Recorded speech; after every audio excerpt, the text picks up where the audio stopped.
Excuse me, এই অ্যাড্রেসটা একটু। আরে তানহা, মারুফ। আরে দেব, তুই কি না মানুষের গাড়ি পরিষ্কার করে চাকরি নিয়েছিস?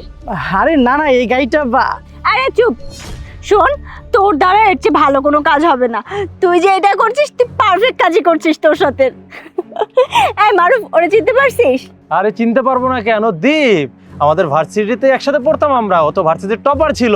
আমাদেরকে কি বলতো, আমি পড়াশোনা শেষ করে এইটা করব ওইটা করব, একটা জব করব, বিজনেস করব, কত কথা বলতো। কিন্তু আজকে গাড়ি পরিষ্কার করছে। আচ্ছা দীপ, বিশ্বাস কর, তোর সাথে না এইটাই যায়, অন্য কিছু যায় না, বুঝছিস? তুই ঠিকই বলেছিস, ওর সাথে না এইটাই যায়, আর অন্য কিছু যায় না। তোমরা না আসলে পরিবর্তন হইলা না, আগের মতোই আছো। এই পরিবর্তন কই হয়নি, হ্যাঁ? আর তোকে অপমান কে করলো? যেটা সত্যি সেটাই বলছি, আর সত্যি কথা যদি কারো গায়ে লাগে তাহলে তো আমাদের কিছু করার নাই। আচ্ছা বাদ দাও, রাস্তাঘাটে ঝগড়াঝাটি করে কোনো লাভ নেই।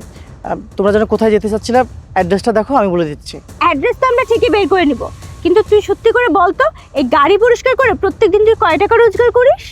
দেখো, তোমাদের আগেও যেমন মন মানসিকতা ছিল, এখন তেমনটাই আছে, কোনো পরিবর্তন হয়নি। আসলে তোমরা সবাইকে ইনসাল্ট করে কথা বলো, এগুলো ঠিক না আসলে। এখানে অহংকার কি দেখাইছে? আমরা যেটা সত্যি সেটাই বলছি। আর তুই তুই কি বলতি? তুই তো ক্লাসের টপার ছিলি, বলতি এটা করব সেটা করব, তোদের অনেক কিছু করা উচিত। আর এখন এখন কিনা তুই করছিস কি, মানুষের গাড়ি পরিষ্কার করছিস। আর আমাদেরকে দেখেছিস, আমরা মাল্টি ন্যাশনাল কোম্পানিতে জব করি, পার মান্থ স্যালারি হচ্ছে 1,00,000 টাকা। আর তোর তুই কয় টাকা এবার ইনকাম করিস? হয়তো প্রত্যেকদিন 100-150 টাকা ইনকাম করিস। যাক, খুব ভালো হয়েছে তোমরা যে তোমাদের জীবনে এত অল্প সময়ে জীবনে অনেক উন্নতি করতে পারছো। এটা বন্ধু হিসেবে আমার কাছে খুব গর্বের বিষয়, আমি গর্বিত। কি কি বললি তুই? আমরা ভালো পজিশনে আছি দেখে তোর গর্ব হচ্ছে? না না না, তোর এটা গর্ব হচ্ছে না। তুই আমাদেরকে মুখে বলছিস, কিন্তু অন্তরের মধ্যে না তোর অনেক কষ্ট হচ্ছে। ইস ইস, আমরা কেন তো ভালো পজিশনে আছি, এই জন্য তোর কষ্ট হচ্ছে, আমরা বুঝতে পারি। বুঝতে পেরেছিস? ও তো ঠিকই বলেছে, আর তোর কষ্ট হচ্ছে যে। আর তুই তো ক্লাসে টপার ছিলি, তোকে বলবো না তো কি করবো বল?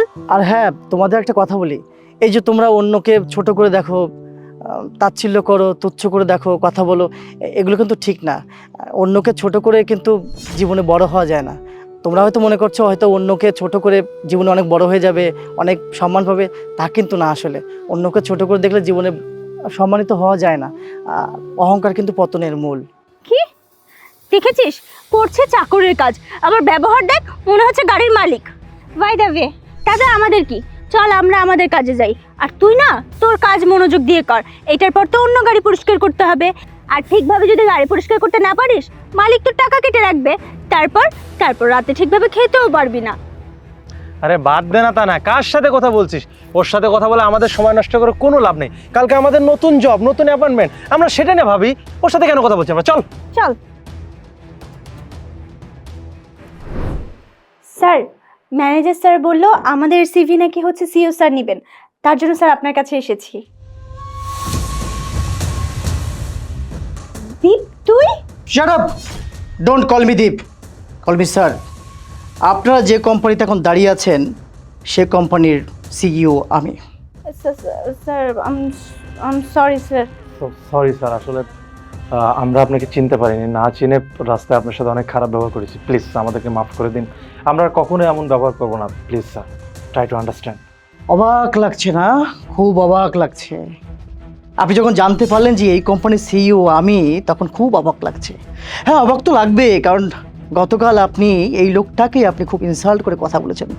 আপনাদের ওখানে আবার চাকরিও দিতে চেয়েছিলেন, তাই না? হঠাৎ করে এই লোকটা কোট শুট পরে অফিসের বস, হ্যাঁ, কোম্পানির সিইও, অবাক তো লাগবে, লাগবে না? আম সরি স্যার, আসলে আমি না বুঝতে পারিনি যে আপনি এত বড় একটা কোম্পানির সিইও।